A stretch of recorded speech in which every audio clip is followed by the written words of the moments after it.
శ్రీమాత్రే నమః. అందరికి నమస్కారం అండి. ఇది కందతో షాలు ఫ్రై అండి. చేపల ఫ్రై అంటారే చూడండి, అది మనం కందతో చేస్తున్నాం. సేమ్ యాజ్ టీస్ అండి. టేస్ట్లో మాత్రం అదుర్స్. మా పిల్లలు చేశారు, కాకపోతే అన్ని వాటర్లో మా అబ్బాయి చేశాడనమాట. కానీ అలా చేయకూడదు. మీరు జస్ట్ ఏంటంటే కుక్కర్లో ఒక అర గ్లాసు నీళ్ళు పోసుకొని చిన్న కాఫీ గ్లాస్తో చేసుకుంటే బాగుంటుంది. దానికి కావాల్సినవన్నీ చూడండి, డీటెయిల్స్ అన్నీ వేస్తున్నాడు తను. వాళ్ళే చేసుకున్నారనమాట. నాకు కొంచెం ఆరోగ్యం బాగాలేకుంటే ట్రై చేశారు.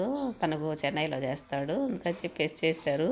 చాలా బాగా చేశారండి. టేస్ట్ మాత్రం అసలు ఆ చేపల ఫ్రై కంటే కూడా ఏం తక్కువగా లేదనిపించింది నాకైతే. నేను ఎప్పుడు తినలేదు. మీరైతే ఆ వాటర్లో ముంచేసేయొద్దండి. జస్ట్ కొంచెం ఉప్పు పసుపు వేసి ఉడకబెట్టేసి వేయచ్చు. అది వచ్చి గరం మసాలా అండి.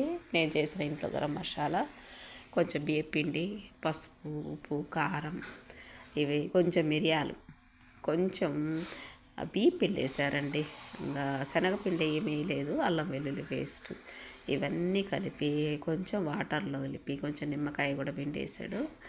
ఇక కలిపేసి దాంట్లోంచి ముంచి తీసేసి పెన్నె మీద వేసేసుకోవడమే. అన్నీ కూడా కొంచెం నూనె వేసి తిప్పేసుకోవడమే. చాలా చాలా బాగా వచ్చాయి. అసలు అద్భుత అంటారు తింటే అయినా. కంద గురించి చాలామంది తెలియదండి. కంద చాలా టేస్ట్గా ఉంటుంది. ఏ చేసిన టేస్టే. కంద పులుసు చేయొచ్చు, కర్రీ చేయొచ్చు, ఫ్రై చేయొచ్చు, ఇలా చేసుకోవచ్చు. బాయ్ అండి. Thank you for watching. నచ్చితే ట్రై చేసుకోండి.